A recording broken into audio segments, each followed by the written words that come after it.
Despite all the talk about fake news and the deep state trying to bring down President Trump, have you ever heard any political pundits on Fox News or anywhere else talk about Operation Mockingbird?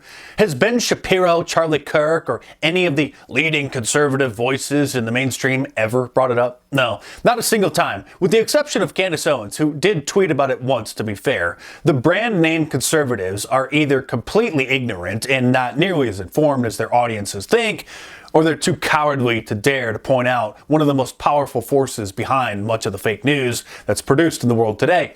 Or worse, maybe there's some other reasons they're pretending not to know about it. But at this point, if you haven't thoroughly discussed Operation Mockingbird, if you don't mention it on a regular basis, you're part of the problem.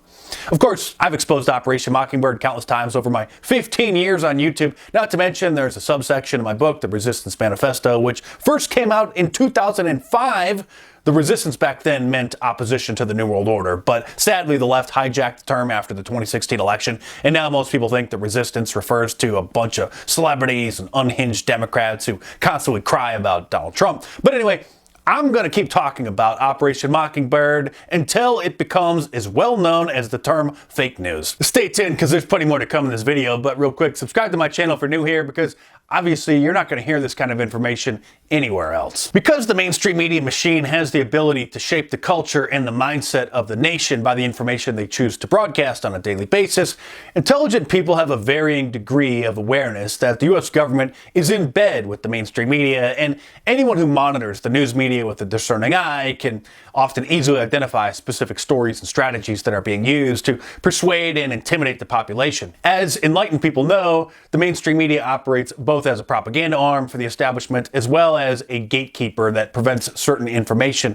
from being disseminated to the masses. The evidence for this is massive and irrefutable, the most damning of which comes from the findings of a Senate Select Committee in 1975 that investigated the CIA's covert influence over the mainstream media, including broadcast news, newspapers, magazines, everything. The committee, called the Church Committee, published its findings in 1976 and uncovered what was called Operation Mockingbird, which involved the CIA secretly paying editors of major media institutions and popular journalists to act as gatekeepers and propagandists for the establishment.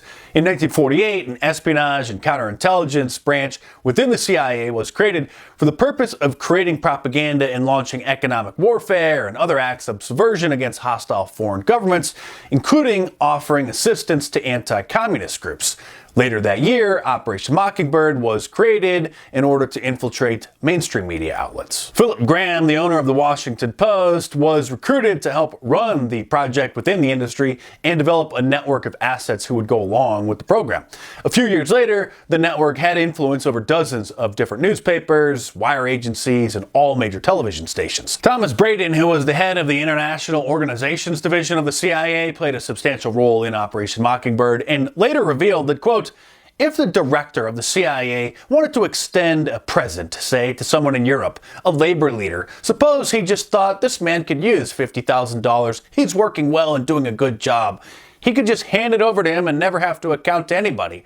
There was simply no limit to the money it could spend and no limit to the people it could hire and no limit to the activities it could decide were necessary to conduct the war. The secret war. It was multinational. According to the Senate's report that was published after the committee's investigation was complete, quote, the CIA currently maintains a network of several hundred individuals around the world who provide intelligence for the CIA and at times attempt to influence opinion through the use of covert propaganda. These individuals provide the CIA with direct access to a large number of newspapers and periodicals, scores of press services and news agencies, radio and television stations, commercial book publishers, and other foreign media outlets. The committee also concluded that the cost of the program was approximately $265 million a year, which, when adjusted for inflation in today's dollars, means they were spending almost $1.5 billion a year. After the Senate committee released its findings, Rolling Stone magazine published an article on Operation Mockingbird written by Carl Bernstein, who named various prominent journalists who were involved with it. These were people who worked for Newsweek, the New York Times, Time magazine, the Washington Post, and many other brand name publications. Sadly, decades later, Carl Bernstein decided if he can't beat them, he would join them, and worked as an Operation Mockingbird mouthpiece throughout the Trump administration, doing everything that he could to try to derail the America First agenda. In 2007, a large amount of CIA documents called the Family Jewels were declassified and released by the National Security Archive, which revealed that the CIA had routinely wiretapped Washington-based reporters and committed other shady and illegal acts.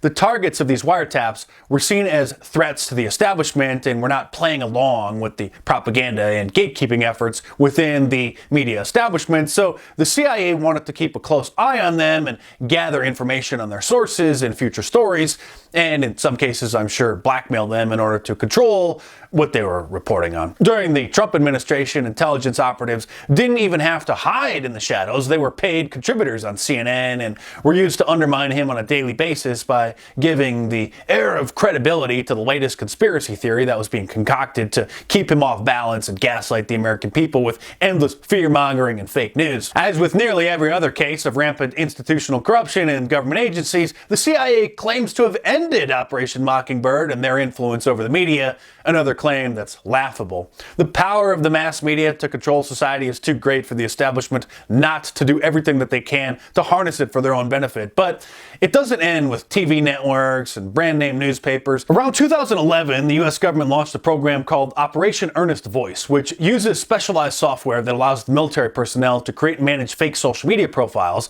known as sock puppets, of various supposed people in order to use them for propaganda purposes. The government claims they're only doing this on platforms outside of the United States because technically, until President Obama amended it in 2012, it was a violation of the Smith-Munn Modernization Act for the military to target our own citizens with propaganda. But it would be foolish to believe that such technology isn't being used by U.S. government agencies and psychological warfare campaigns on the major social media platforms to influence the American people. All while blaming the Russians, of course. If you didn't catch that, it's called Operation Earnest Voice, another issue you'll never hear any brand name Republicans talk about or supposed experts on social media manipulation.